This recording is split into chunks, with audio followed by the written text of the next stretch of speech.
Bismillahirrahmanirrahim. Ve beşşirillezine amenu ve amilussalihati enne lehum cennetin tecri min tahtihal enhar kullama ruziqu minha ve min semeratin rizqan qalu hazellezî ruziqnâ min qabli ve utû bihi muteşâbihâ ve lehum fîhâ ezvâcun mutahharatun ve hum 18 yaşına kadar gayet iyi görüyordum. 18 yaşından sonra azalmaya başladı. Benim babam Kur'an-ı Kerim okurdu. Mesela ben de o Kur'an'ı alır açardım. Acaba bir gün ben de okuyabilir miyim? Kur'an-ı Kerim nasıldır? Görünüşü nasıldır? Harfleri nasıldır? Hep merak etmiştim yani. Küçükken bir hastalık geçirmişim. 18 yaşına kadar gayet iyi görüyordum. 18 yaşından sonra gitmeye başladı.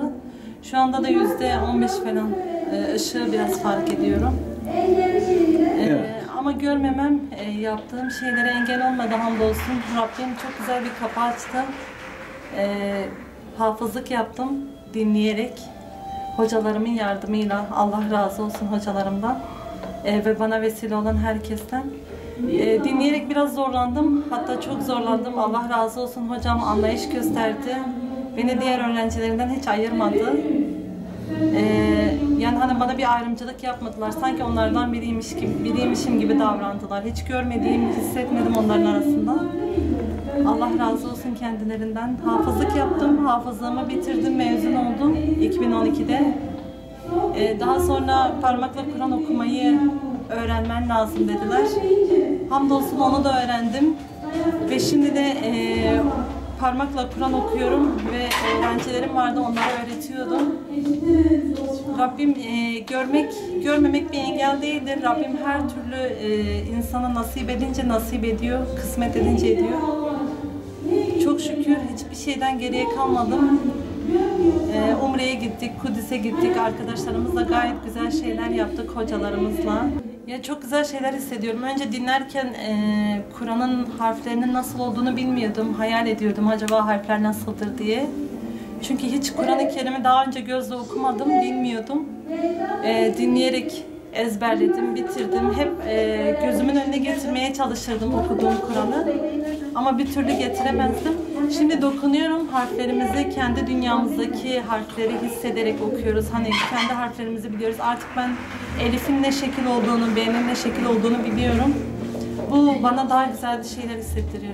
Ya zaten yanımdaki arkadaşlarım da benim içinde bulunduğum imtihanı gördükçe onlar da kendi hallerine daha çok şükrediyorlardı. Daha çok Kur'an-ı Kerim'e iki elle sarılmaya çalışıyorlardı. Hani arkadaşımız bu zorlukları aşarak yapıyorsa, hocamız da ona yardım ediyorsa biz neden yapmayalım diyen arkadaşlarımız oluyor. Ya Rabbim hani elhamdülillah çok şükür sağlık vermiş, akıl vermiş, göz vermiş. Bunu en güzel şekilde değerlendirsinler. Hani birçok engeli olup da her engeli aşıp her şeyi yapabilen, Allah'a dört dörtlük kul olabilmek için elinden geleni yapan birçok engelli arkadaşımız var. Onlar her şeyi yapabiliyorlarsa hiçbir engeli olmayanlar da her şeyi yapabilir. Allah rızası için, Allah'a kul olabilmek için ellerinden geleni yapsınlar. Hani çok engeller aşan insanları kendilerine örnek alsınlar.